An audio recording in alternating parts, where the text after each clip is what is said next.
Assalamu alaikum wa rahmatullahi wa barakatuh. Welcome to Muslim Skeptic Live. We are back after a long hiatus, and today I have a very special guest, my wife, Khalid, who you may know from Facebook or social media. She has been essentially microblogging for a year on homeschooling, Muslim marriage, reminders, nasiha, and all kinds of gems, alhamdulillah, found on her Facebook page. And so I'm very happy that she's joining me to discuss a very important topic: how to get married.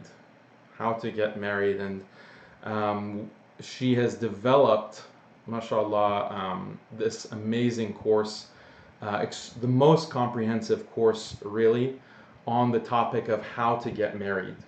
And what both of us recognized when we started Alesna Institute is that there weren't really resources for young Muslims in the modern world on how to approach marriage. So we saw that there's plenty of material on fiqh, right? There's plenty of material on the do's and don'ts in terms of Islamic rights and responsibilities. But what about practical tips? And so Khalid developed this amazing, mashallah, curriculum, and she teaches it. I teach a few parts related to the men's perspective. But just a quick bio for you before you address your fans. Uh, Khalid is originally from Egypt. She moved to the United States when she was 9 years old, and she's Hafiza of the Quran, mashallah, and attended Harvard University, graduated with honors, got married to me right before graduating.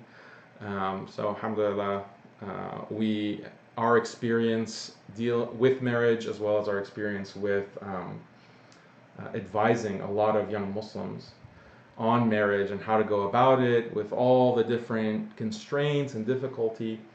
That's what went into the course. So, welcome. Thank you. Jazakallah khair.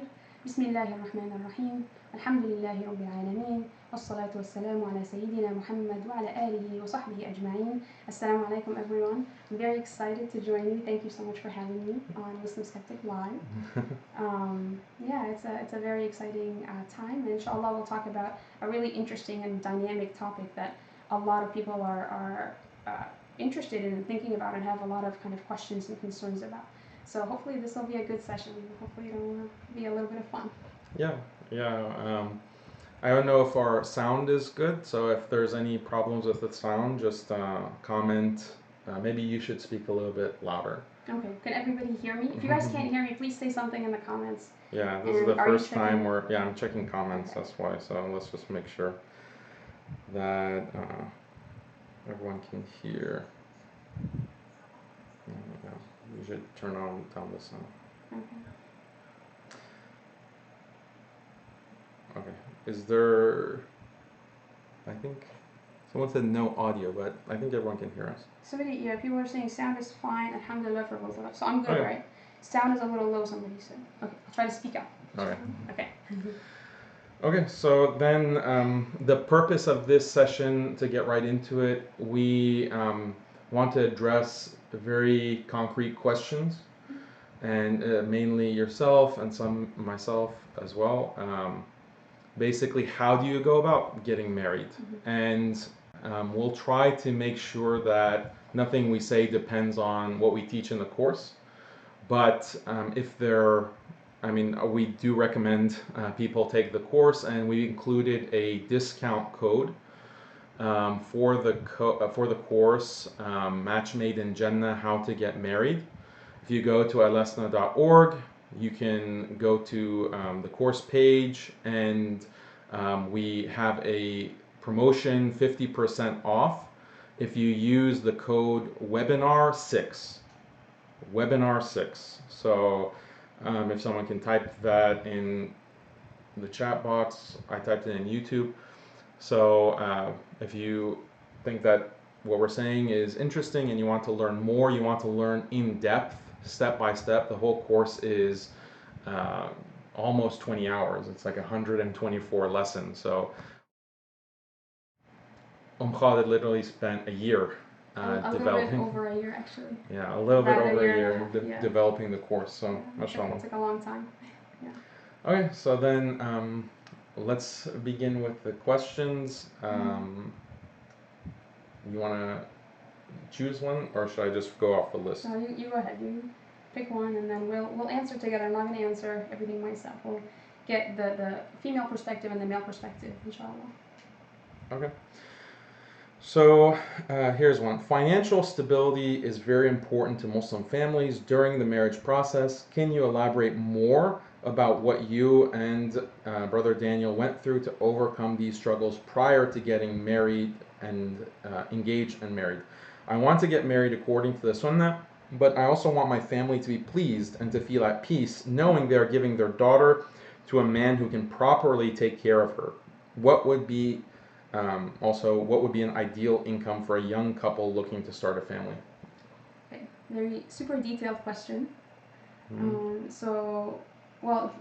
do you want to approach this? The questioner is asking for our experience, right? Our story is specifically financially. How did we deal with the financial aspect, and then income range? So what do you want? Yeah, so the financial aspect component, when I approached you, I had just gone out of college and I was going to a grad program, had no money to my name. So what were you thinking in that situation? Well, more accurately, the first time that you approached me, I was a freshman, you were a sophomore at Harvard, so you had not even graduated, you were a second year. Yeah, that's true. So I was really didn't have anything. I didn't have a degree. So. No. But you were working on it. So I mean, from the sister's perspective, and again, this is I'm speaking about myself, but it might apply to other women as well. So from my side, it's definitely an issue. So we don't want to negate the question altogether and say, oh, it's not even an issue. It's not something that should enter your mind. Of course, it has to occur to you because it's reality. Life, money is involved. Things cost. Things have prices, and So for brothers and sisters have to be concerned about the financial component before getting married. Absolutely. Okay. And I don't think that contradicts any Islamic principles or ideas of zuhd and leaving things of the dunya and not being materialistic. So I think maybe that's one concern that people have. That's why it's a question. That's why it kind of comes up in our minds is, well, am I being materialistic? Especially for sisters. Maybe there's a fear and a sensitivity to, I don't want to look like a gold digger, essentially, just to put it bluntly, right? So you don't want to look materialistic, you don't want to look overly concerned with the dunya when you ask these things about money and financial standing. But I do think it's reasonable, and I think it's fair to think about it and to have it enter the equation, because it's part of life, right? But to temper that, the other side of it is you don't want to be overly concerned or have too high of a standard that you're going off of, right? So, and obviously we all know balance is key. We don't want to be too concerned about the money issue and demand too much, because in the end, you're limiting your own pool of potentials. If you require, the higher a financial standing that you require and the more that you expect from your potential husband, there are going to be fewer and fewer men who meet that criteria, right? So that just makes sense. But also, you don't want to go the other side and say, oh, I'm a zahida, I have no interest in money, he can be a beggar, I'm all right with that, right? So so it's going to be somewhere in the middle. So to bring it back to us and what happened with me and you, it definitely crossed my mind, and I was wondering, well, he is a student, I'm a student, so financially, what is your status? But there were other concerns. I also generally just thought I was too young and you were too young, and I'm Masriya, I'm Egyptian, he isn't, so that's another big issue. So financials were not at the forefront of my mind because I had other concerns and other questions that were more prominent in my mind. But what was your perspective financially? I think that it's very practical to think that, look, if you're a father and a guy is coming to propose to your daughter, maybe he's not going to be the richest person, maybe he doesn't have a job, but there are other indicators of success or go-gettedness, right? Ambition. Ambition, yeah, the more articulate half. So those kinds of traits are apparent.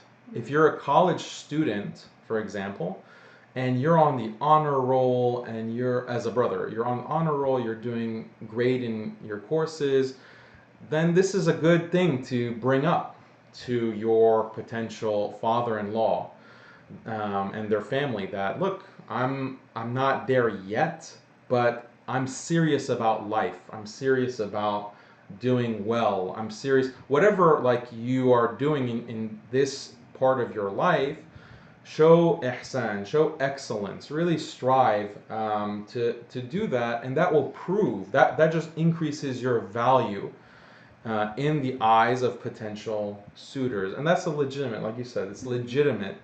It's not like, oh, you care about grades, or you care about money, or you care about this and that.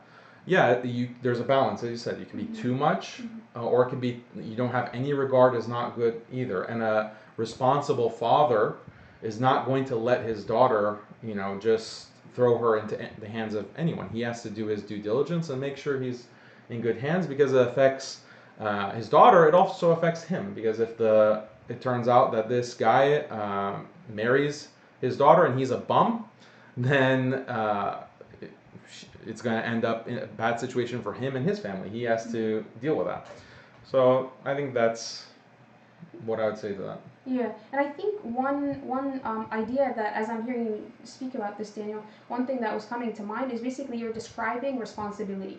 So what a man wants to do is put his best foot forward and really demonstrate responsibility and capability of providing, and the capacity to shoulder his burdens well and with maturity, which is basically, in a nutshell, that's the idea of responsibility. So you want to show your future father-in-law and the entire family, including the girl herself, that you're a responsible man, right? So because if you're responsible, you will take care of her not only financially, which is the piece that we're addressing here, but in general, you'll take care of her, and her needs will be met, whether financial, physical, emotional, intellectual, whatever. So. Right. Yeah. And what about the question of marrying too young? What is there the idea of getting married too young or too late in the modern context? What kind of advice do you have for that? Right. Well, that is a huge question, and it's one of the themes that actually dominates the course. If you've taken the course, you probably have noticed this. It's one of those questions that both men and women have, and it's something that we have to really address and really break down, given our modern context, and given that we live, for Western Muslims, we live in countries where the mode is very different. So marrying young, often what people think is, you're going to be too young, you're going to be immature, you're going to be an idiot, you're not going to know what you want. I mean, right? Realistically, people think you're not going to know anything, you're not going to know yourself, you're not going to know your needs, you're not going to be able to gauge the person in front of you, right, the potential suitor, whether a potential husband, potential wife.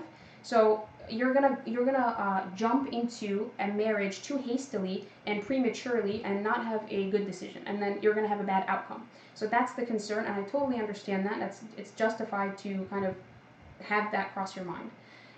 But what we do, especially if you're living in a Western country where you're surrounded by feminism, and you're surrounded by individualism, and you're surrounded by consumerism, and the materialism, right? The need for a materialistic thing. So all of that kind of, there's another extreme where people end up delaying marriage, and they get married far, far too late. And by too late, I don't mean for anyone else, but far too late for their own happiness, and for their own peace of mind, and for their own well-being, right? Emotional, physical, psychological well-being. So you don't want to follow that path that I'm sure we're all familiar with, of just, I need to get my first degree, then I need to get my master's, then I need to get my PhD. I'm going to get another PhD because why not, right? So you get caught up in the rat race, and then, well, I have 7 degrees now I need to get a really, really prestigious job. So it's just, it's like a trap, and if you enter that hamster wheel of corporate America, or just even academia, we tend to think of academia as this very innocent, neutral thing. It's amazing, the more degrees the better. And to be very honest and blunt here, I was raised a little bit like this, with a little bit of, well, academics are great, and that's true to a certain extent, but then after a while, academics, if focused on too much, if there's a hyper focus on academics at the expense of other important values, that's not good. That's not great anymore. Academics now start to detract from life, and specifically the area of marriage. And marriage is a sunnah, and we all know the importance of marriage. So with this class, I take it as a given that you understand that marriage is important. In the class, I don't try to convince you of why marriage has merit, why it's important, and why Muslims should pursue it. I'm assuming that you already know that. Now this is the how. This is the how, where, why, when, right? So, yeah. One person here is asking, would most women be apprehensive marrying a brother who is a student without a job, although he is financially capable? would most women feel apprehensive about marrying a brother without a job, although he's financially capable? I don't. Yeah. Meaning he comes from a rich family, or he. I guess maybe he's genuine, or maybe I'm assuming. Okay, I'm gonna assume maybe you mean he's financially capable, meaning he has good potential. He has, like, inshallah, maybe he. Yeah, or maybe he has money saved up, or right, he's financially capable. He yeah. knows the responsible. Assuming that you know what the responsibilities are, like financially capable doesn't mean, oh, I have like $100 in my bank account, but assuming that he is financially capable, he can provide, but he's still a student. Would most women be apprehensive about that? In a personal context, no, because that's exactly what I did. I married a student. But just from talking to others? I think from talking to other women, it's probably a split. I think some of my friends or colleagues or people that I've spoken to, women, it's not a problem, because the girl just wants to know that she is going to be safe. Women just want safety, and they want security, emotional security, financial security, physical security, all of that. That's the role of the husband, to provide financially and then to provide safety and security in other ways as well. So a woman needs to know that in order to feel safe and in order to feel okay and comfortable entering into a marriage. And her father also needs the same, right? That's the vetting process and the wali, and that's what he has to do. So if a man demonstrates that he can provide that, he can give her that safety and that security financially, physically, emotionally, all of that, then inshallah I have actually had tons of conversations with and discussions and all of these things with sisters who are totally fine with that, as long as there is a high likelihood, inshallah, that this brother is going to get a job. He's not a deadbeat, he's not lazy, he's not he's not a bum. They're fine with that, even if currently he does not have a job. But there are, of course, realistically speaking, because everybody's different, everybody's personality differs, some sisters would be wary, even with the markers of indications, inshallah, of future success. He's not lazy, he's a hard worker, but they still, just the fact that he's not currently employed, that would give them pause, and they would need to wait, have him find a job, then come back and ask again, and then and she'll say yes.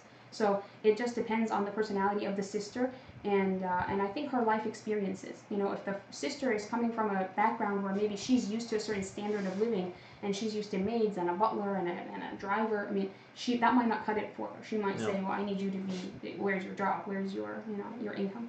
But so it really just depends. But there are both. Some sisters who will and some sisters who won't, from what I've seen. So going back to the question of, is it ever too early? I'll just answer from the brother's perspective. I think that brothers, given the quote-unquote modern lifestyle, if they're in college, then definitely they should start searching, I think. They should definitely start the search process. And the correct way to go about it Islamically, of course, no dating, no khalwa, no kind of intergender interaction where there's flirting or anything inappropriate. Rather, if someone in college, for example, and college is a good environment where you can tell if someone is around your age and they seem to be good from a religious aspect, then you can ask them, like, I'm interested in marriage. Would you be interested in talking about that? If so, can I contact your father? Something like that, and that sets the ball in motion. But if you're a college student, it's good to just get in with low expectations, in the sense that you want to just start your search, understanding that it might take years. It might take 2 years, 3 years, 4 years. But that experience that you get helps you mature. It helps you also, it's much better, much more proactive if you start then than if you start in 5 years when you're a young professional, maybe your mid-20s, that you're only prolonging and making things much more difficult for yourself. So, I mean, this is my recommendation. We shouldn't prioritize dunya over and above everything else, because as the Prophet ﷺ said, marriage is half the deen. So you have to take it seriously, and you can't just put it off because, oh, I'm so busy with school, I'm so busy. Again, this is the brother's perspective. So pay attention, be serious, start developing yourself. And Khalid in the course gives step by step what you have to do to make sure you're ready. Are you ready to even pursue this?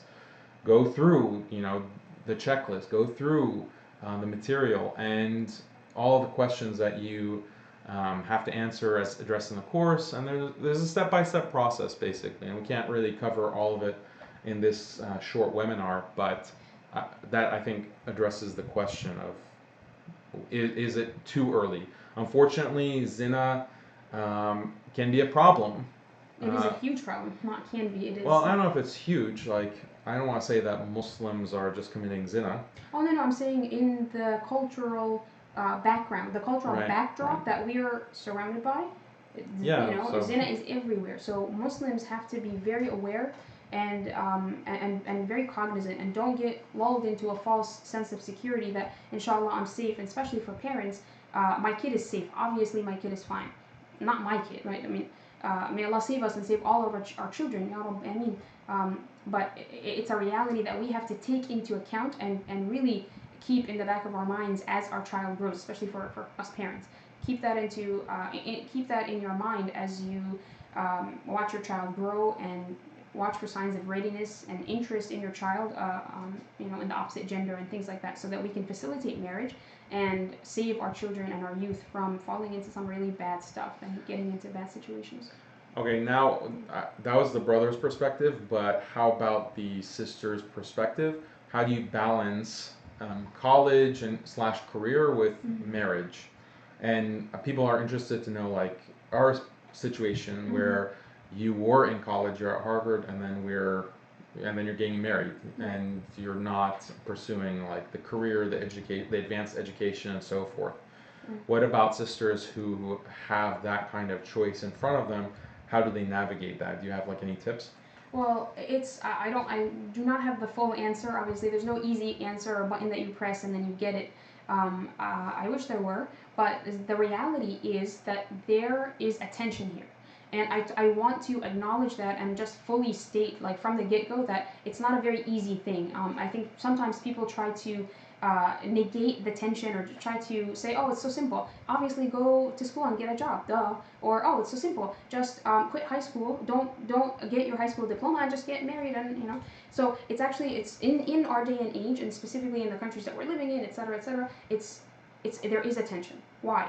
Because we don't live in an Islamic state. We do not have certain things present that are usually present or have historically been present in traditional Muslim societies that are like a safety net. They serve as a social safety net. So what are we talking about? Basically, for sisters, a woman never has to financially maintain herself, Islamically, right? In a very ideal world, if you're living in a Muslim society, barring emergencies and things that are extenuating circumstances, a woman from childhood up until whenever she gets married, her father in those years will maintain her financially. That is his duty before Allah. And then, because he's her wali. And then after she gets married, the responsibility for financial maintenance goes to her husband, that he is her wali. So she never at any point in her life is expected to financially provide for herself or others, right? So that's in an ideal world. And so that means, if we go in this scenario, the woman never has to worry about, oh, I need to get this degree, this many degrees from these types of universities, and then after that I need to climb the corporate ladder and break the glass ceiling and smash the patriarchy and all of that, because she's set. She can get married if she wants at 16, at 18, at 21, whatever, right? And she doesn't have to have a specific degree. She can start having a family, and then she can wait on having children or have them right away, up to her. She can pursue her hobbies, her dreams. She can just chill, right? So it's really like that she can do whatever she wants. She has a lot of options, marrying young if she wants to. So that's ideally. Then we come to, okay, well, we don't live in a Muslim country. We don't live in a khilafah. Okay, you can make your voice a little louder. Yes, sorry. Okay. You can also move up a little bit closer to the mic. Okay. You guys let me know in the chat if. Yeah, a lot of people are saying speak more loudly. Oh, okay. I'm sorry. All right, let's try this.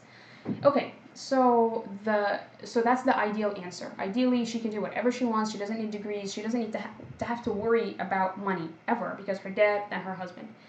But what happens in situations where a woman gets married at, we'll say, just for theoretically, we'll say she gets married at 17 before she gets her high school diploma, right? So she doesn't even have a high school degree, never mind a college degree.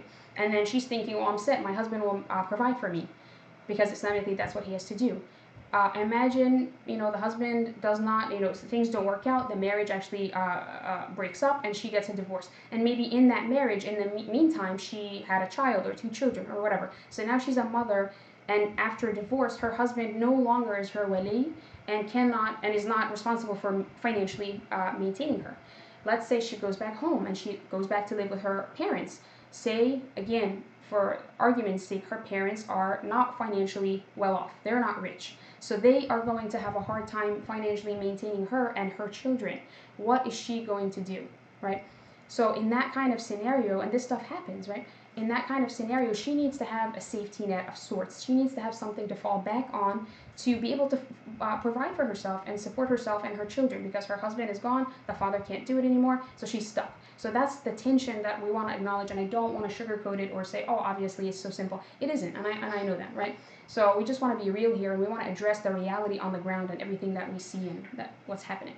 So my tip or my thought here for sisters is make sure you do enough of the precautions. Like, take the precautions that you need to take, but don't overdo it. So what I mean is, at the very least, finish high school, right? So that's a milestone. They reach certain milestones, and then inshallah maybe a college degree or some sort of technical degree that you could possibly find a job with. It doesn't have to be a job of CEO, right? It doesn't have to be anything fancy, but just where you can be employed. You're employable, right? And then inshallah, if the right person doesn't come along, okay, maybe if you need to, or if you want to, if you're so inclined, get something like a master's or whatever, right? But I wouldn't say, then keep going, then keep going, then keep going, especially if people are coming to you and you have options, but you're just simply like, nope, I don't want to get married. I'm a PhD student. I'm going to take another 7 years, right? So don't do that to yourself. That would be overdoing it, because again, it's always about balance. So you don't want to underdo it and be like a high school dropout. God forbid, if something happens to the marriage, you're done, right? So why? What? I don't agree. Oh, okay. So I don't agree with how is she going to get a job? Is she going to go work at McDonald's for $5 an hour? Well, not everyone is in the situation where if they don't get married, or they're not married, then they have to work at McDonald's, or they don't have a job. Burger King. No, because you can have family that will take care of you, and that's actually the Muslim culture and Islamic principles, that the father and male family members have to collectively take care of female family members, so that they're not in this position, so that daughters are not in this position that, oh, I have to go out and work. Right. Because we're not having the conversation. Maybe another webinar we can have a conversation about women working and women in the workplace. That's a whole separate can of worms. But so there's a lot of fitna mm-hmm. With women going out to work, and unfortunately in this day and age, men going out to work too. Mm-hmm. But college is a place where I don't think we should just take it for granted that, oh, send your daughters to college. This is a bigger. It's not ideal either, but I just feel like if she doesn't have uncles and male cousins, and because we're talking about right now in the Western countries, there's family breakdown. That is a phenomenon. That's something that we're seeing, right? People have these tiny nuclear families, and then we have maybe our uncles and our aunts or whatever back home, and it's not a very stable situation sometimes. In certain cases it is. In certain cases, yes, you do have backup. You have your uncles.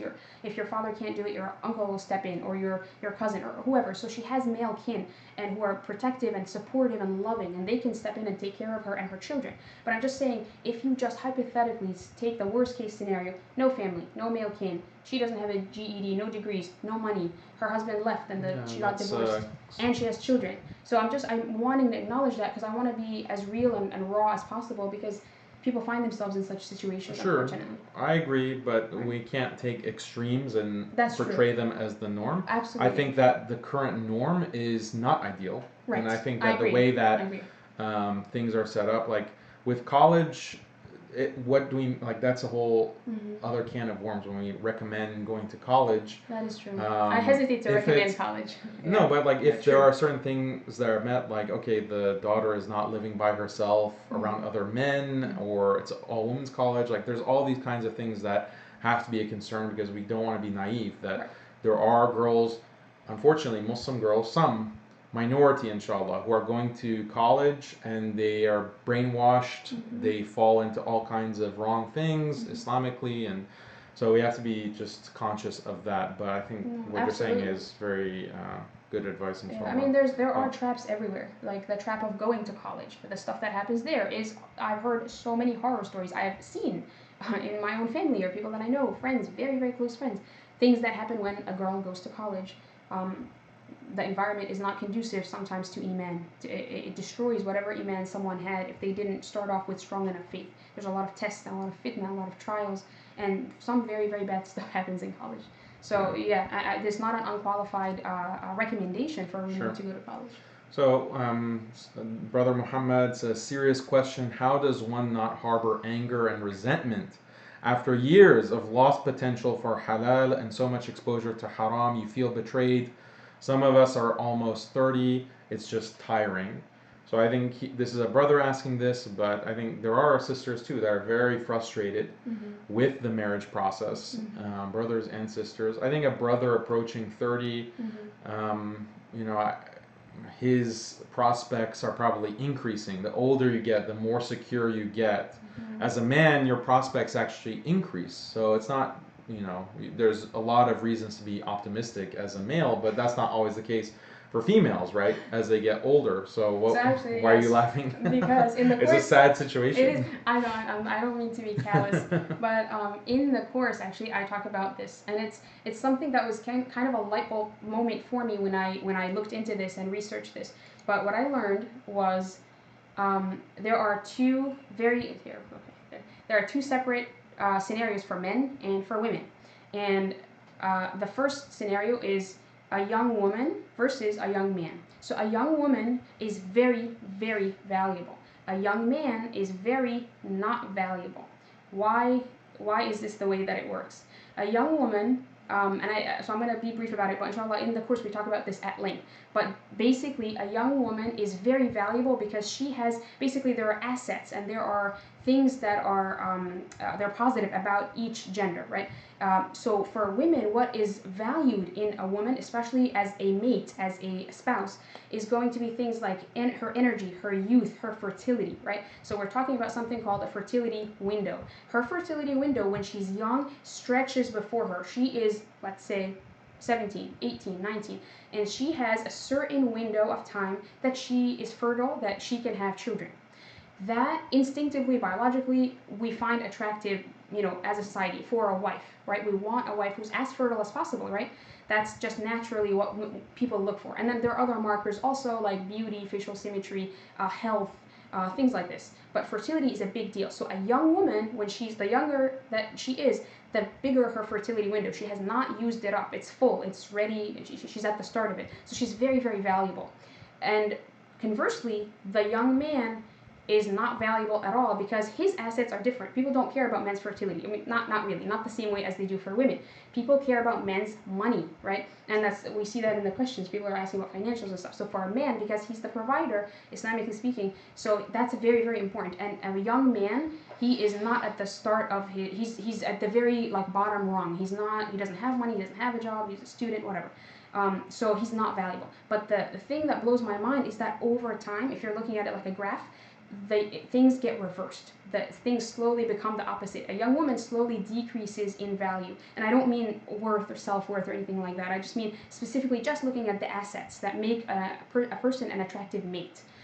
for marriage. So the young woman slowly decreases in value. Why? Because she's using up her fertility window. It's getting smaller and smaller and smaller. So she's getting less fertile, and then her pool of potentials gets slowly decreased over time. And I know it's really sad and really harsh to say, but I want to be as real as possible with you guys. Just the reality. We don't say this often because it's very not PC.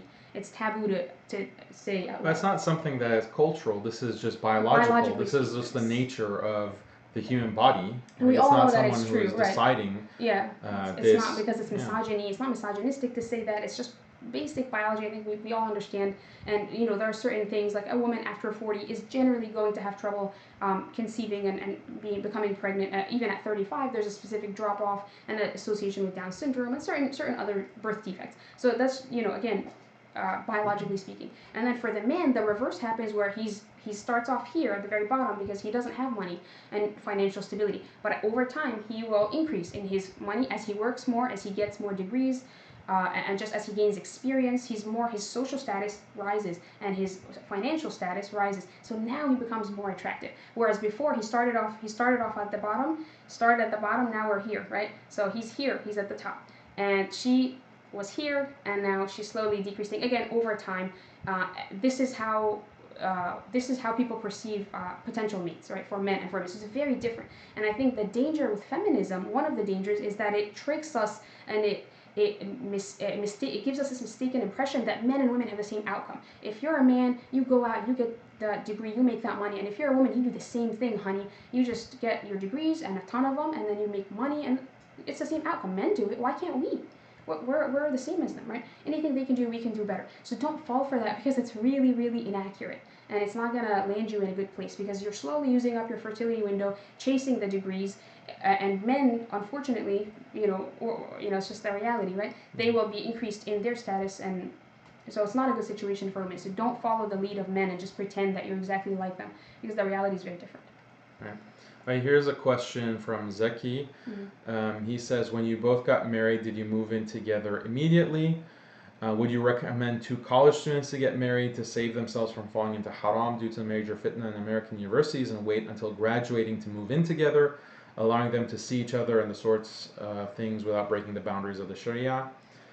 So this is what we did, right? We got married. Sorry, let's back up. There's a couple questions that I'm not seeing all the questions. I'm sorry, but a couple questions. Yeah, a couple questions about our story. Just do you want to give a very brief recap of how we met? It's hard to make it brief. I know. But I don't think we should go into all the details. I think we should just focus on the questions and then pull in the relevant yeah, parts. because this is very relevant, like our experience. Maybe that's smart. Unless there's something specific you wanted to say. No.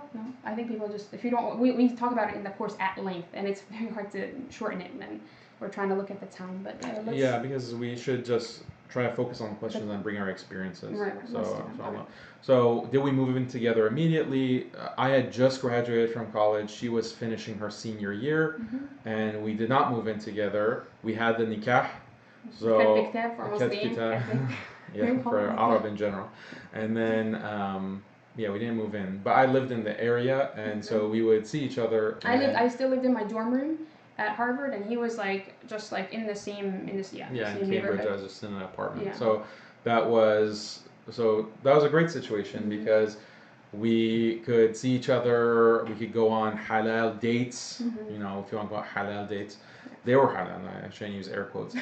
But then the air quotes is for dates, halal dates. Okay, yeah, sure. That's what it means. And then what was the other thing I want to say? Do we recommend college students doing nikah? So if you can find, as a brother, you can find someone good, inshallah, that wants to marry you, great. And she's good, you're good.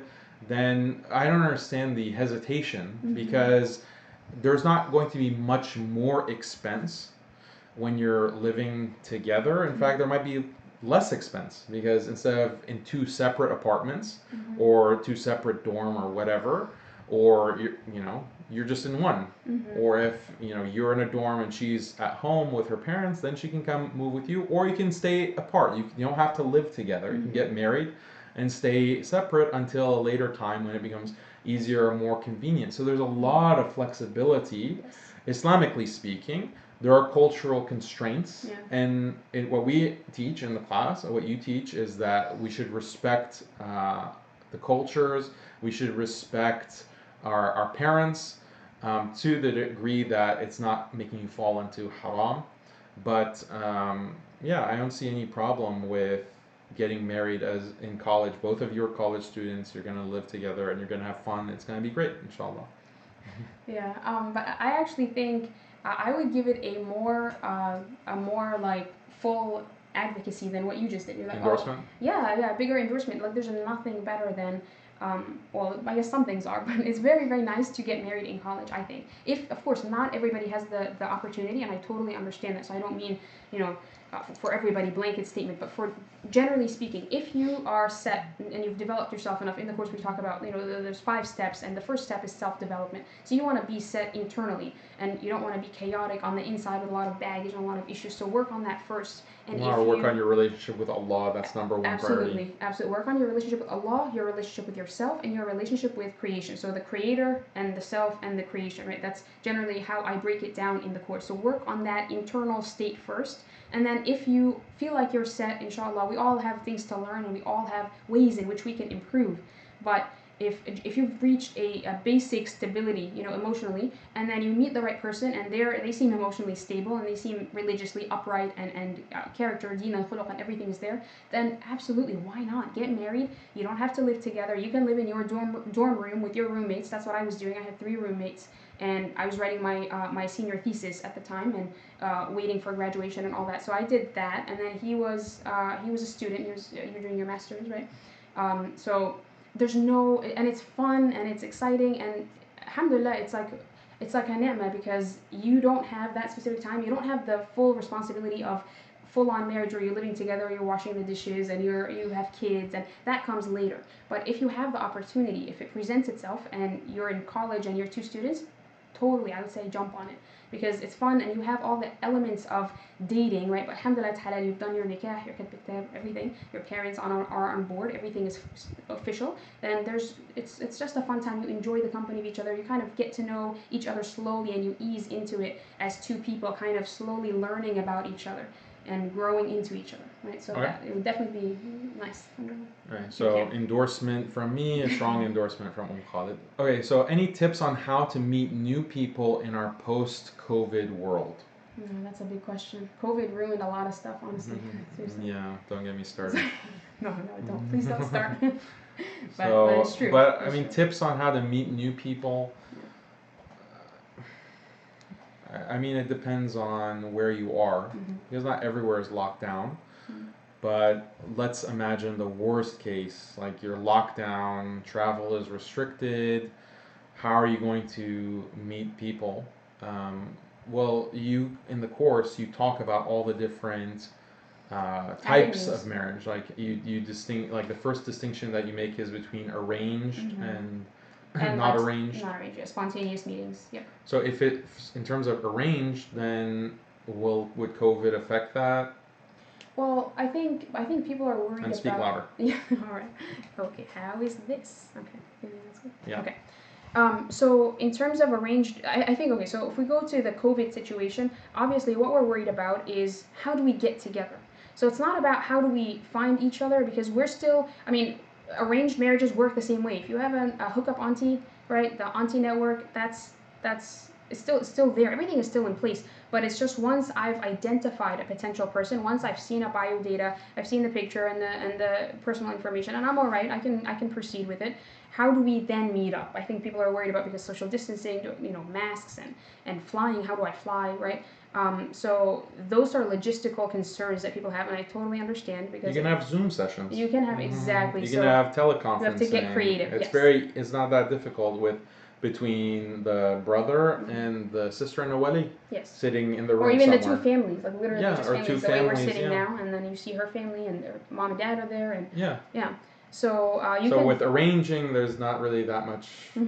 That might be different. With auntie network. Yes. Okay, so then what about what makes it hard is the other side where it's not arranged. So actually, arranged marriage totally wins out in the COVID situation, the post-COVID reality. Yeah, just go for the arrangement. Yeah. inshallah. But other scenarios are when you meet at school or like on the college campus, as we did, or when you meet at work or volunteering at the masjid, etc. So with masajid closing down, that is one thing that we don't have anymore. You're not going to meet somebody through the masjid or things like this. So I would say a lot of stuff has this has already happened even before COVID, but a lot of things are now online. So we have to get creative and just have. I mean, we talked about this before, Daniel, where we need to come up with an online solution. Like this is so interesting. I didn't tell you this, Daniel. This is from today. So No. I was hanging out with a couple of friends today, and one of them mentioned a really cool idea that I think we should just make more mainstream, and it's very easy to do. So basically what she did was literally, it's very simple. She set up a Google form, Google Forms, or like a Google Doc or something like that, and basically all the brothers and all the sisters who in her circle, because we each have a circle of friends, and some of us are more well connected than others. We know more people or less people, but we all know people, a group of people. So she basically put it out there on her social media that if you're interested in marriage, you're single, you're looking, and you're generally in this area, in the Houston area or the New York area, whatever, put your information down. And it was basic information like name, age, ethnicity, what you're looking for, what you were like, etc. And she got a whole pile of brothers and a whole pile of sisters and 3 couples married that way. And it's just like it's organic, like matchmaking, Yeah. So subhanallah. So I think we need to, and maybe we can work on. Yeah, I mean, something. there's things that can be done through networks of people who are married. Mhm. But I mean, this brings a really big tip that we point out and explain in the course is that if you're a younger brother, you really need to take advantage of resources like older brothers or older sisters in your community, because they'll have experience that you can benefit from. They can give you tips, they can help you make decisions, but also using their network because they might know someone and that can help you a lot. So in this marriage, in the seeking of marriage, you really need to take advantage of the community, the Muslim community that you're in, especially older brothers and sisters. Don't just hang out with your peer group, people who are your age. Make connections, make social connections with older brothers or sisters. And if you're a brother with brothers, or sister with sisters, and that will help you, inshallah, a great deal. Because and one thing that this brings to mind is sometimes people think, well, if we gender segregate, how will we ever meet people, right? That's like a basic question about whenever you talk about gender segregation or why there's separation between men and women in Islam. People immediately freak out and they're like, well, how are you ever going to meet somebody and you're never going to get married? That is not true, because if the women are hanging out over here and the men are hanging out over here, the link between them is married couples. So get to know married couples, as that inshallah will help you basically as a sister. For example, me, I know a sister who's married, and this actually happened. I knew a sister who was 9 years my senior. When I was at Harvard, she was at the one of the grad schools at Harvard, and I was an undergrad, and she was 9 years older than me, and we got to know each other, and she was married to a brother who was really good friends with Daniel. And so they were kind of the go-between. They helped us out a lot, and I talked to her. Daniel talked to her husband, and because we don't want to intermingle, we don't want to do any inappropriate gender mixing and things like that. So utilize couples for that, because that's the best way to do it, and it's built in.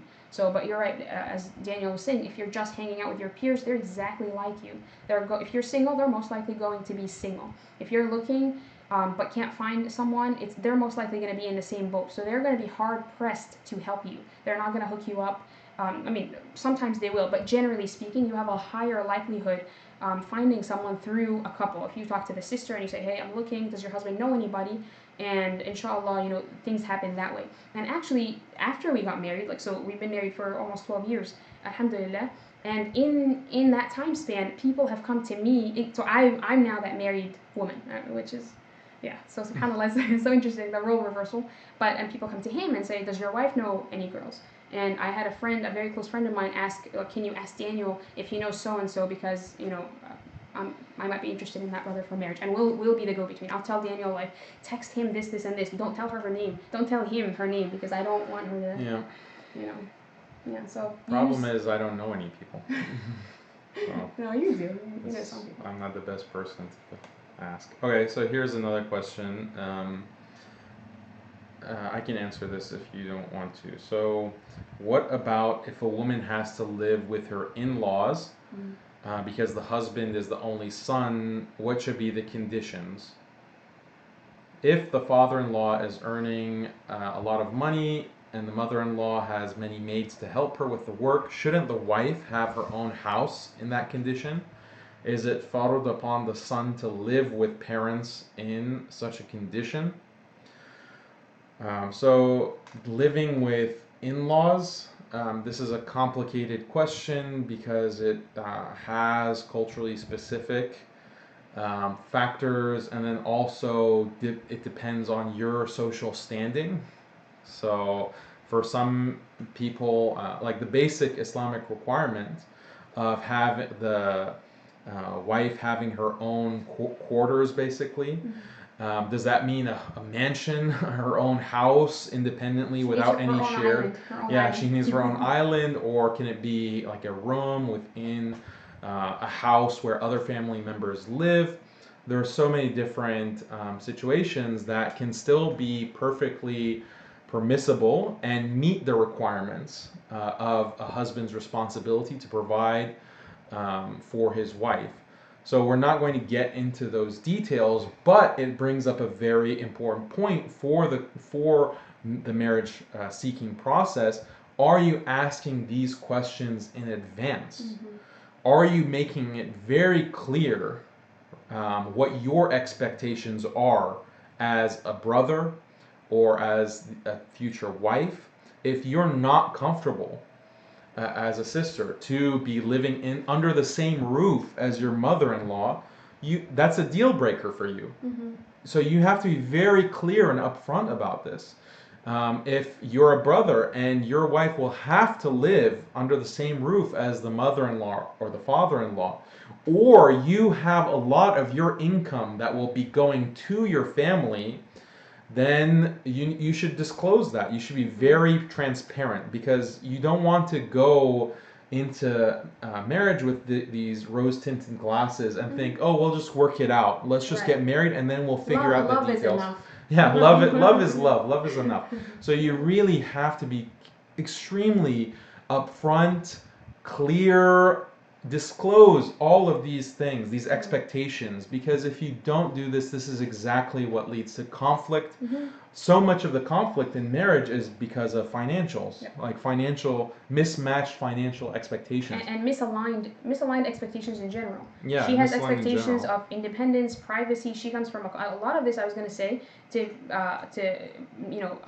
underscore what you said. A lot of this is cultural. So in certain communities, living with your in-laws is a given. You don't even almost necessarily have to mention it, because everybody knows that in this country you get married, and what that means is you're going to move with your in-laws. You move in, and that's how life is.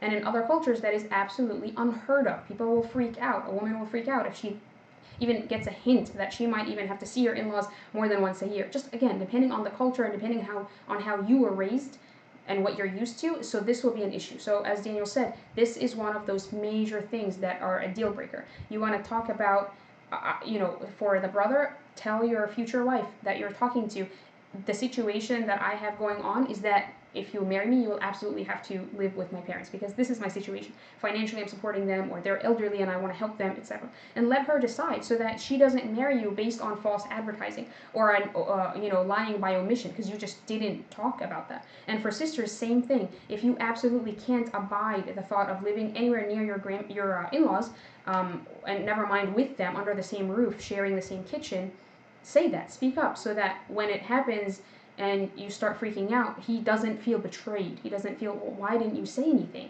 Right? Now we're married. Now this is going to cause a divorce. And actually, as you said, Daniel, one of the people that someone very close to me ended up getting a divorce specifically around this issue, because the in-laws, the guy was Egyptian, and Egyptians don't typically live with their in-laws. It's not like as widespread as in some other cultures, but sometimes we do. But for Muslimin, for Egyptians, sometimes it's common for the guy to pay for his mother and especially if his father's elderly or whatever, so he'll financially be providing for his siblings or whatever. So this sister married a guy, and they had talked about financials before getting married. And so she said, you know, what's your job? How much money in general, the range are you making? And he told her a very like generous range, and she said, okay, alhamdulillah, that sounds great. Let's do it. It's wonderful. Come to find out, after the marriage, a large chunk of that money that he's making goes to his mother, his 4 siblings, because his father had died. So he'd been the provider for a while. So he's very responsible, mashallah, but he failed to disclose that he's making this salary, but it's not all going to her. In fact, 3/4 of it will go elsewhere, and she didn't end up being really provided for at all, and then that led to divorce. So you want to be very transparent. You don't want to play games and waste your time or the other person's, and just be honest. Yeah. And I mean, this brings up a good point that you don't know what you don't know. Yeah. So you might not know that these questions might not occur to you, and this is partly why we've developed this course, Match Made in Jannah. But if you don't want to take the course, you should take this lesson to heart and ask elderly brothers, elderly sisters, imams, community members, your parents. You need to be in communication and develop like a list of questions that you're going to ask. And we can help you with that. We have a list that we developed for the course. I developed. Oh, sorry. Excuse me. I'm a big nerd. So my dad told me you can meet with this brother at such and such a couple's house. They invited us into their home, and when we had this discussion about marriage questions, and my dad said, you have one shot. I don't want to hear about, not that I was like this, but he was preemptively just stating the fact that I don't want to hear about, oh, I forgot this question, can we meet up again? And because I forgot, and in the spur of the moment, I didn't realize I should have asked about this. So he said, write down all of your questions. And I'm a list maker by nature. My personality is I always make lists for everything. So I made a list of 5 different categories and then under each category, there were a bunch of questions, 10, 12, whatever, however many questions under each category of things I was going to ask this guy to ascertain whether or not there was compatibility and whether or not it made sense as a match. So I added a few more questions because our case, I already knew certain things about you because we went to school together. So I didn't need to ask like, are you still Shia? Like, are you still, So, but if you're not familiar with this person at all, you don't have any contact with them, this is from the auntie network or your parents brought you this bio data or whatever. So I added a bunch of questions actually to that initial list that I used with Daniel, and you can use that as a template to go off of and talk and ask the questions. And another thing, don't just make a list of questions that you will ask. Make a list of deal breakers. You want to make a prioritized list of your values and your vision. Where do you see your life going, right? Do you want to live in this country or another country? Do you want to live with your in-laws or independently? Do you want to work or not work? Do you want to have kids right away or wait 5 years, etc.? There's so many questions. So figure out what your priorities are and what your vision for your life is. Because if you have a specific trajectory where you think your life is going, and if he doesn't have the same, it doesn't align, you will clash constantly and you will be miserable, and it might be very hard to work out, especially depending on how badly you're clashing and how far away your vision is from his. So figure out what your own deal breakers are and say, okay, I know I have to live with my parents. That is a deal breaker. If the other person can't, it's not going to work, etc., etc. So yep. What else? Okay, someone is asking.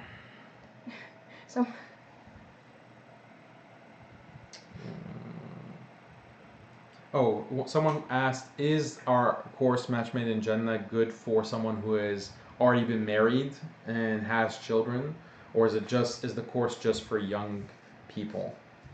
Well, okay, so divorced, we have a lot of divorced people, subhanAllah, in the Muslim community, as in life in general, Muslim and non-Muslim communities, and the reality is there are some core issues and some core aspects of the marriage process that if you're divorced or if you've never been married before, they're common issues. You share that in common with anybody who's trying to get married, whether for the first time or for the 4th time, right?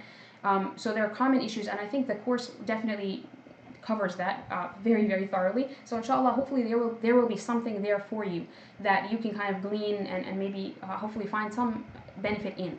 But also, to be perfectly fair, I wanted to be very fair to the issue of divorced individuals, widowed brothers and sisters, people with children. So I didn't, and the course was already getting so long, it's almost 20 hours of material. So I didn't want to just tack on, oh, here's 5 minutes, this is what you get. I wanted to, give it its due.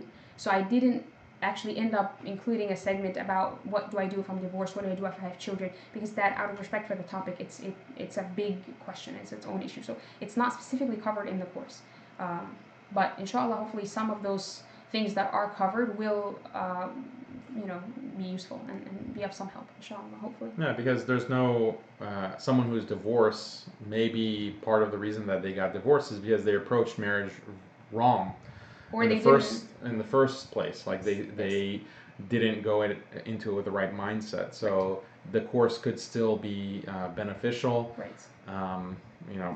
If you didn't develop yourself from the get-go, that's actually a very common reason. That's why it's number one as this in terms of the steps. Step one is before you even think about other people and start listing out all your hopes and dreams and my husband has to be tall, my wife has to be fair.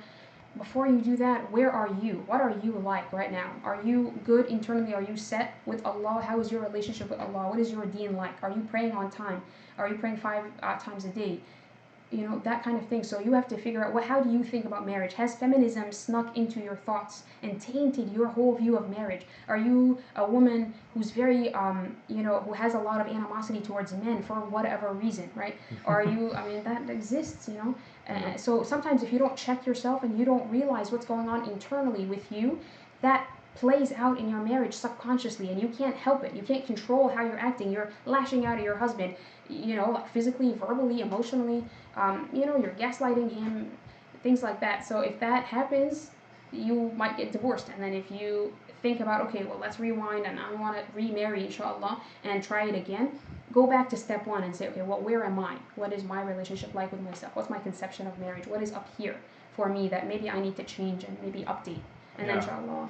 This is one of the things I really love about the course and the curriculum that you researched and put together is that you really make a strong case, an excellent case for why Islam's approach to marriage is so much better and so much superior and saves Muslims from so much damage and harm compared to what is the status quo in the world today amongst non-Muslims and unfortunately some Muslims.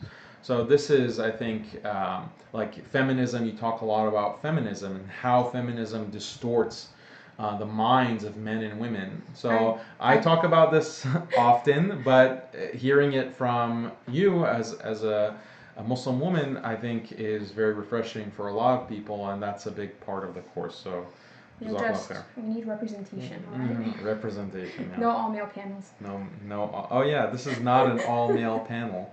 Wow, I am such a woke. I don't want to use the technical term, because then we'll get banned. Stop being such a neo-madkhali. Yeah, I'm a neo-madkhali neophyte, so. All right, you need to stop that. I'm growing though, because this is not all male panel, so mashallah. Right. You're making some steps there. You're making some progress. Alhamdulillah. All right, more questions. It's 5. Yeah, so we will maybe 20 more minutes. Okay. To complete an hour and a half. Okay, how should one cure being an introvert? Here's a question from someone named Bilu. How to cure being an introvert? I would say, do you want to start or should I start? You go ahead and then I'll correct whatever you say wrong. Okay. I'm an introvert, so I think that the best, when you go to approach a sister and her family, you have to be confident. You have to be confident, and what brings confidence is being prepared. And also you're always going to be nervous, so there's an aspect of fake it till you make it, in the sense that just pretend like you're confident, and that paradoxically brings confidence. So you need to make sure that you're prepared and know that you have the right intentions. You are getting married so that you can fulfill half of your deen, so that you can avoid the haram. You have the intention, you're making dua, you're praying to Allah to find you a spouse and provide you offspring that are the coolness of your eyes. If you prepare yourself spiritually, you prepare yourself by knowing what you're looking for. You prepare yourself because you know that you are ready to take care of another person. Marriage is a very serious thing for brothers. And if you don't have the right mindset, the wali, the father-in-law, the potential father-in-law, and the sister herself will be able to smell it a mile away. They'll be able they know that, well, this guy doesn't seem too confident. He doesn't seem too prepared. It's not attractive for women, honestly. From a sister's perspective, you're like fumbling and stumbling along and stuttering over your words. Especially maybe initially he's all right, like it's fine, jitters. But then if you just can't carry yourself, you're like slouch over or slumped, and women, it's just not attractive. Yeah, you have to think about the details. Am I well groomed? Am I dressed to impress? As a man, like, you have to think about these details so that you put your best foot forward and you show the potential father-in-law that you are serious, you mean business, and that's so important. So it has nothing to do with being, I want to say boisterous or just like a clown. Like, I don't know what you mean by introvert versus extrovert. If you're confident, it doesn't matter if you're introverted, like, you're just going to talk. And you can, if you do have anxiety in social situations, which some people do, there's no problem with that, then prepare. Like, think about what topics, like what small talk you're going to engage with the father-in-law or the family. Like, just think of it in advance, prepare, and you'll be much more confident. Things will go smoothly. You won't have awkward silences if you're worried about awkward silences. Think about that. For myself, like an example from our marriage story, her family was very concerned that I am not Egyptian. I am Iranian. I'm still concerned. Still concerned. I'm Persian. So I knew that was like a big deal and a big issue. And, for whatever reason, I'm not saying it's a valid concern, but that was their concern. So I respected that, and I knew that, okay, I'm going to this Egyptian household. Well, what if I think about some Egyptian phrases, or maybe I can learn an Egyptian joke, halal Egyptian joke, and then that might break the ice, or it might, make things go more smoothly. So tell them, Daniel, what you said. Please, for all the Masriyin watching, listen to this guy. القرد في عين أمه غزال. I mean, I thought it was just a harmless expression. Your friend, who taught you this? You should really have a talk. Yeah, who taught me this? An Egyptian friend. So. No, but being serious for a minute, it really helped break the ice, and that initial tension of coming to a family and presenting yourself. And on my side, I was very nervous, and we hadn't done this before, so it really did break the ice, and it like lessened the tension, and everybody just laughed, and it was funny all around. So that was. Oh, do you translate it? Oh no, the translation. القرد means like monkey. Yeah, في عين أمه القرد. في عين أمه is like in the eyes of his mother. Is غزال. And Ghazal is supposed to be a beautiful creature. So. And Egyptians do not like urud. We do not like القرد. So قرد is ugly. قرد. We don't like kilab or urud. So anyway, yeah, it was not the right context exactly to use it in socially for Masriyin, but it was hilarious because my parents obviously knew. Yeah, I didn't make the connection that they might think that, oh, you're calling us ugly, or you're calling our daughter ugly. No, but it was hilarious, and it really did break the ice. So anyway, to Daniel's point, prepare and think ahead of time of maybe things that you can say. And one thing that I actually do mention in the course is I'm kind of a psychology nerd, so I love especially talking about personality types and breaking down different personality types. So we talk about introversion and extroversion. It's one of the scales. There's 5 personality scales that we talk about. I didn't make this up. It's just psychology studies and things like that. When you take the personality test, like Myers-Briggs, and they're very, very different ones. So one of those things is introversion versus extroversion, and one is not better than the other necessarily. There's pros and cons to being an introvert, and there are pros and cons to being an extrovert. You just have to know yourself. That's part of step 1. Know who you are. Develop yourself to be a little bit better. And if you're too much on the end of the spectrum where you're a very, very extremely introverted person, or on the other side where you're super, super extroverted and you need social stimulation all the time, you want to temper that just a little bit. And that's just part of personal growth. It's part of improving who you are and being a more balanced and more kind of holistic person in general. So you want to be closer to the middle, wherever you are. So if you're a very big introvert and it's exhausting for you, introverts don't hate people. They don't like to They don't dislike other people or anything like that, but they just need more alone time than an extrovert, and it takes a lot more out of them to sustain social interaction and make small talk. It takes a toll on them more so than for extroverts. So if you know that you're an introvert, that is amazing, because the first thing is you want to know who you are, what type of personality you have. So you know that already. Good for you. The second thing is you just want to figure out, okay, well, how do I mitigate some of the things that might come up for me as a situation, being that I'm an introvert? How do I prepare? What should I say? Things like that. So right. Hopefully. And someone is asking here on YouTube, how do you initiate the process with somebody you meet on campus, and how do you go about ascertaining a potential spouse's values and getting over the awkwardness of asking in front of the wali? So just quickly, since we're running out of time, how do you initiate the process? You will just ask, I'm interested in marriage. If you're interested as well, can I get the contact of your father or your wali? That's it. So if the person that you're asking is, maybe they'll be freaked out by this and they'll be shocked. I was. Which it's it can be understandable. Like they might think that they're young, and unfortunately, like, this is not the norm in the Muslim community. We have to remake it the norm for early marriage, and this is what we're trying to do with what our dawah. But she might be shocked because she's not thinking about it. She wasn't prepared for it. So take that into account. Maybe you have to re-ask later at a different point in time. Or she might be shocked because she thinks it's strange, and she thinks that she's into dating and she's into. Then you basically avoided a bullet. That gives you your answer, right? Yeah, that gives you an answer. That's not someone that you're trying to go about it in a halal way, trying to find a spouse, and she thinks that that's weird.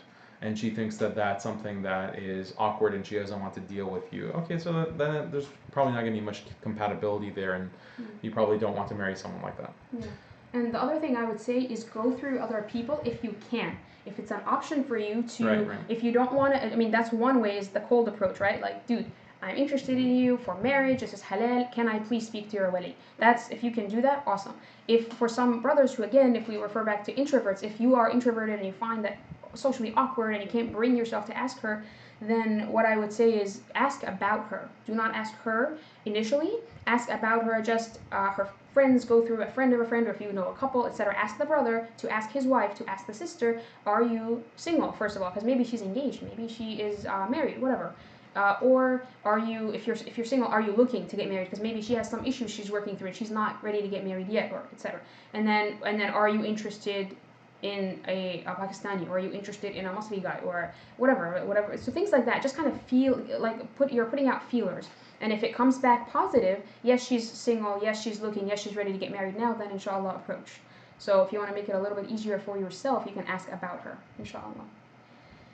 There's a question here that I think is interesting, Daniel. I don't know how much time we have. We don't have a lot of time left. I'm so sorry. We didn't. 10 minutes. Yeah, we didn't go through a lot of the questions. But this, inshallah, we'll have more of these sessions on other topics like actual marriage, like conflict within marriage, or other things that people are interested. Yeah. This is all before marriage. Yeah. Yeah, this is all before marriage. So inshallah, there'll be more of this. There'll be more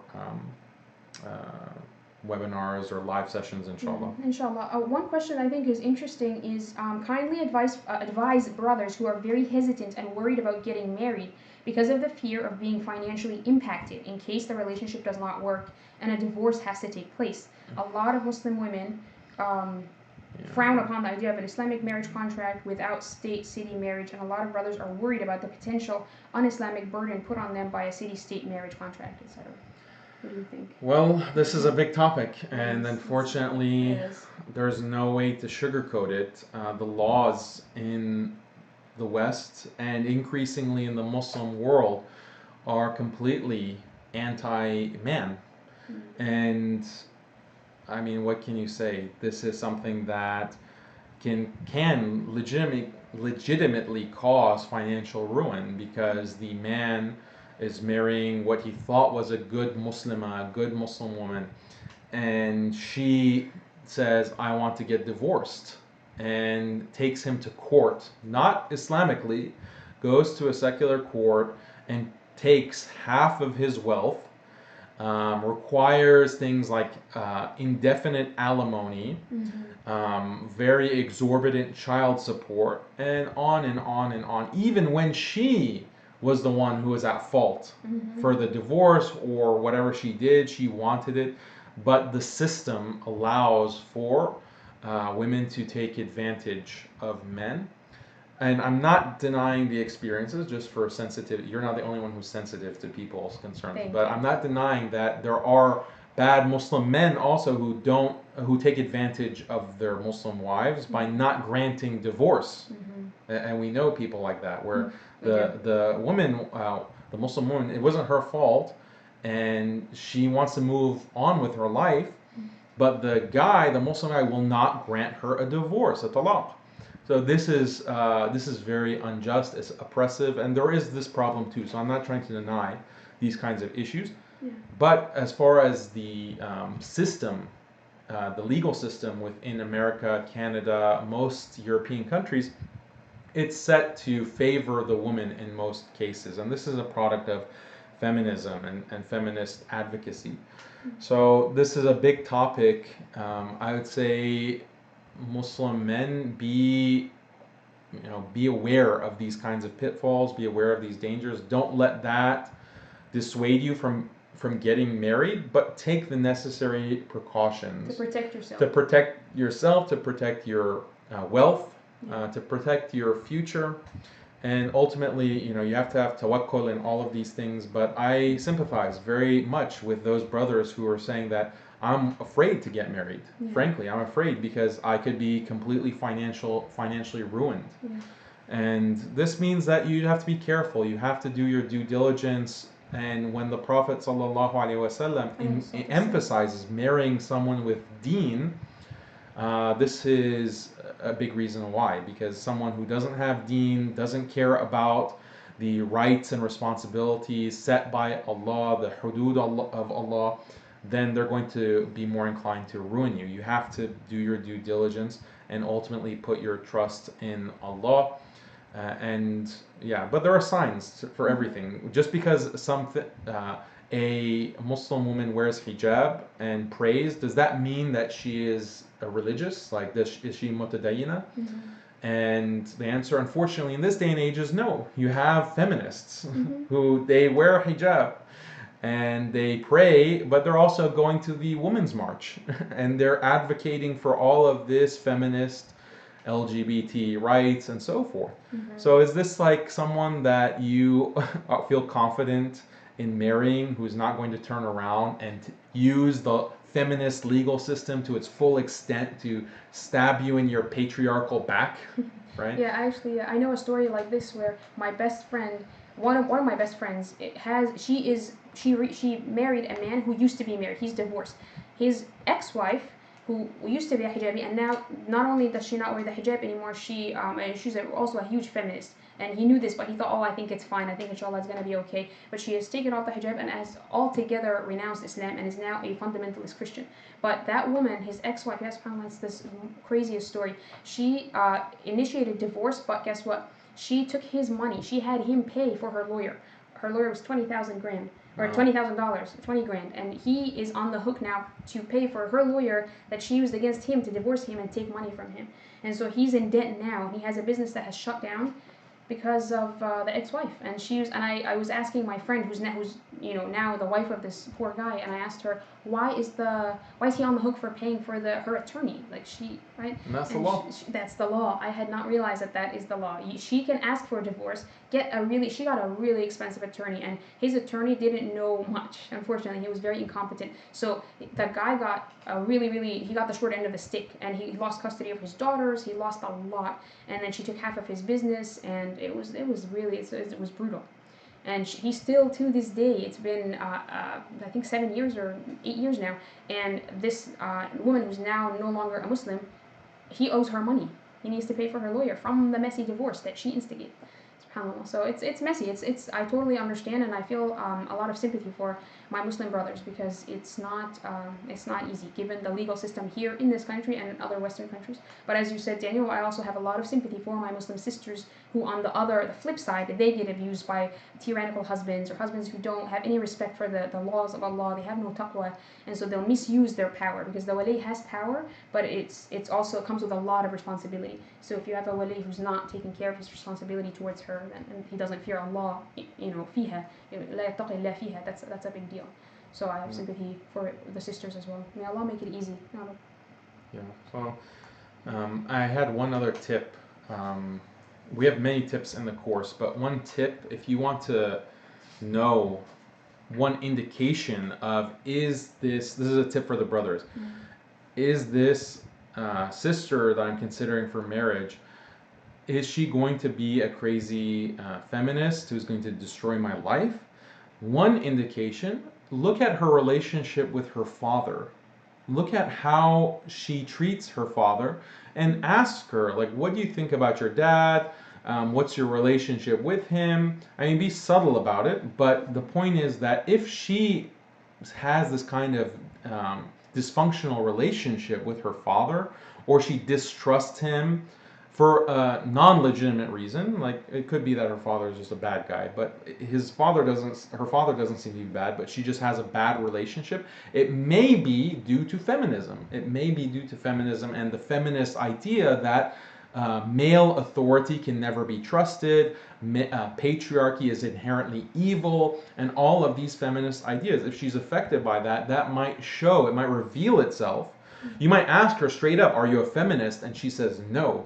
But then, because a lot of women, they might not even think of themselves as feminists, but their entire mentality has been colonized by feminism. They just don't use that label. So they don't even realize it. So you have to be discerning in your search and look for clues, look for signs. What is her relationship with her father like in reality? And this can tip you off to perhaps deeper problems that you don't want to be in your life. So that's just a pro tip for the brothers there. We're at the end of the hour and a half. So unless you have any other questions that you want to address. I mean, there are a lot of questions, and there are a lot of I questions. wish I could address them all. I feel bad not addressing even one, but we're simply out of time. Yeah, we're simply out of time. So, inshallah, like I said, we will do this again, bi'ithnillah. If you are interested in studying how to get married, you don't have to be, a teenager. You don't have to be a college student. Anyone who is interested in learning this process in depth, we have the most comprehensive course, online course, mostly pre-recorded, but we do have office hours, live sessions by request. Match Made in Jannah, how to get married. There's the link there. Just go to alesna.org, Alesna Institute. It's nearly 20 hours of material. Every single question that you have is inshallah covered in the course, because it is so comprehensive. It looks at the brother's perspective, it looks at the sister's perspective, everything from arranged marriage to marriage through college, through masajid, through whatever.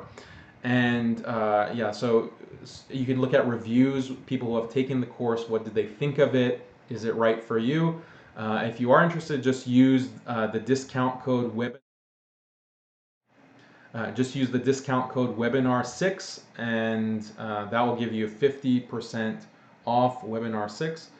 And you can also follow Khalid on Facebook. She has a page, and almost daily she has posts on marriage tips, homeschooling, Islam in general. So definitely follow Khalid, and also you know where you can find my stuff, inshallah.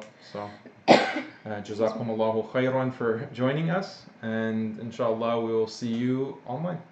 Inshallah. Jazakumullahu khair. And alhamdulillah, I had fun today. Thank you for having me. Jazakumullah khair. You're a very good guest. Very knowledgeable. Okay. Assalamu alaikum wa rahmatullahi wa barakatuh.